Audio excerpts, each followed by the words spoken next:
Hello and good evening everyone. My name is Muhammad Iskandar Zaki. Today me and my team will present about integration and calculate some of question. This is our overview. We have 6 points. Point 1 is introducing our team member and their role. Point 2, introduce of integration. And number 3, explain about the integration in real life. Point 4 is question 1 and their solution. Point 5 is question 2 and solution, and last one is summary. There are our members. Number 1 is me, Muhammad Iskandar Zaki, 01DTK 22420004. I will explain about introduction and summary.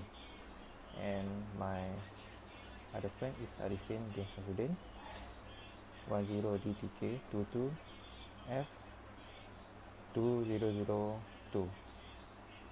He will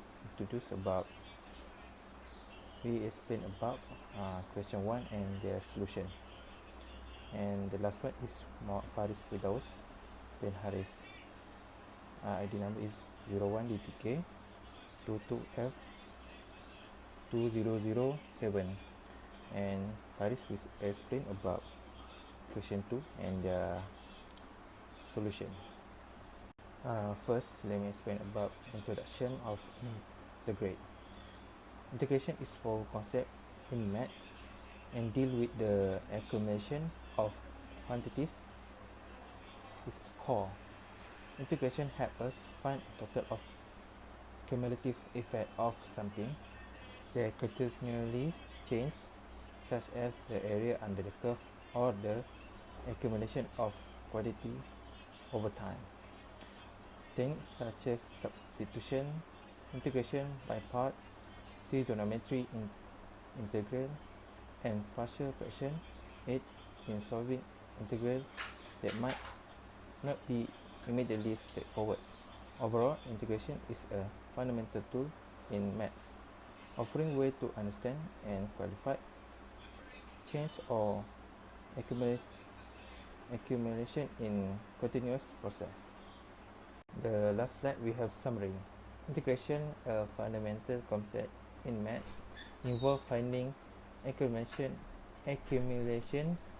totals, or area under the curve. It have two main types: indefinite, which deal with the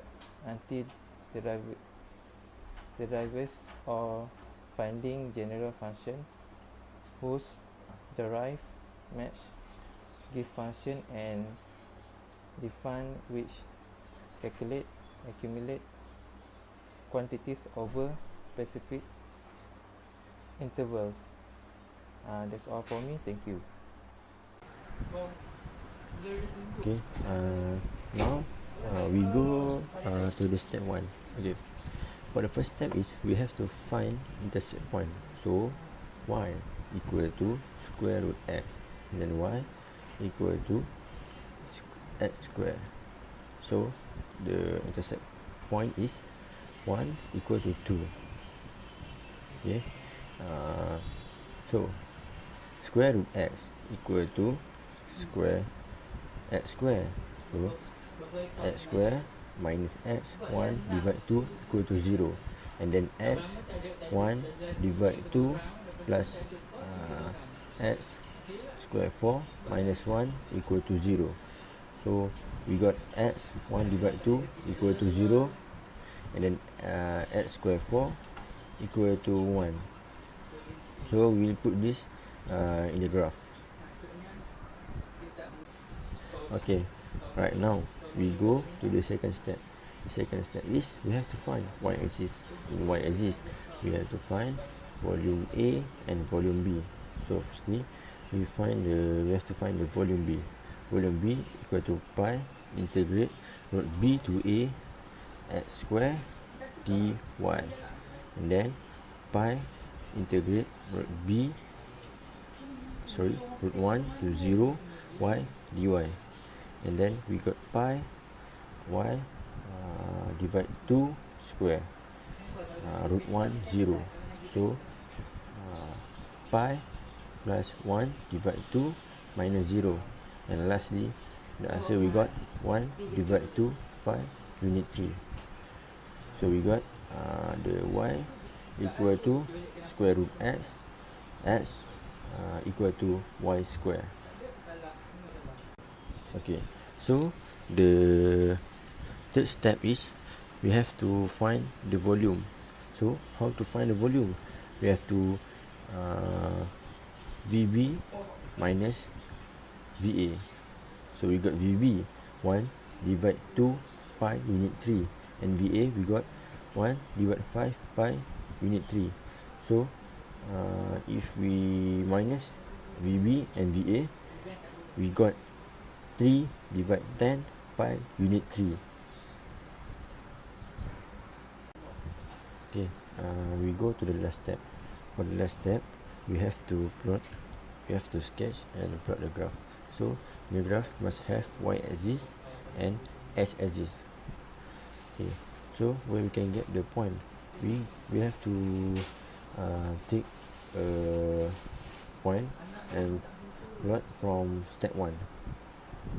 In step 1, we got x1 divided 2 equal to 0, and then x square 4 we got 1. So in plot 1 we got 1 1, and plot 2 we got 0 0. So that's all from me. Thank you. Hi, my name is Muhammad Farid Firdaus bin Haris, and my matrix ID is 10DTK22F2007. So, I will talk about the question 2, which is y is equal to square root x and y is equal to x squared. About rotate around the x-axis, and we need to find the volume. So, the first step is we need to find the intercept point. Then, y is equal to x squared is for the equation 1, and y is equal to square root x is for the equation 2. So, equation 1 is equal to equation 2, which is x squared is equal to square root x. Then, we need to put the square root x to the other side, and we will get x squared is minus x power of 1 over 2 is equal to 0. Then, we need to factorize it, and we will get x power 1 over 2 bracket x power of 4 minus 1 is equal to 0. Then we will get the answer is x power 1 over 2 is equal to 0, and x power of 4 is equal to 1. Okay, the second step is we need to find the volume A and volume B. If you know, volume A is, the formula of volume A is pi limit b to a y squared dx. If we know y is equal to square root, so we will get y squared is equal to x. Then we put the x to the y square in the formula. Then pi limit 1 to 0 x dx. Then we integrate the x, and we will get pi x squared over 2 limit 1 to 0. Then pi 1 over 2 minus 0, and we will get the answer is 1 over 2 pi unit cube. The second is for the volume B. Volume B is pi limit b to a y squared dx. So y is equal to x squared. So we need to multiply it by square. Then we will get y squared is equal to x power of 4. Then we put the x power of 4 into the formula, and we will get the integrate of x is pi x power of 5 over 5 and limit 1 to 0. So pi 1 over 5 minus 0, and we will get the answer is 1 over 5 pi unit cube. And lastly, we need to find the volume, the real volume, which is volume A is minus volume B. So volume A is 1 over 2 pi unit cube, and volume B is 1 over 5 pi unit cube. So we will minus it and we will get the answer is 3 over 10 pi unit cube. So as we can see, this is the graph for the y is equal to x square and y is equal to square root x. As we can see, x is 1 and y is 1, while x is 0 and y is 0. Thank you. The last slide we have summary. Integration, a fundamental concept in maths, involve finding accumulations, totals, or area under the curve. It have two main types: indefinite, which deal with the antiderivates or finding general function whose derive match give function, and define, which accumulate quantities over specific intervals. That's all for me. Thank you.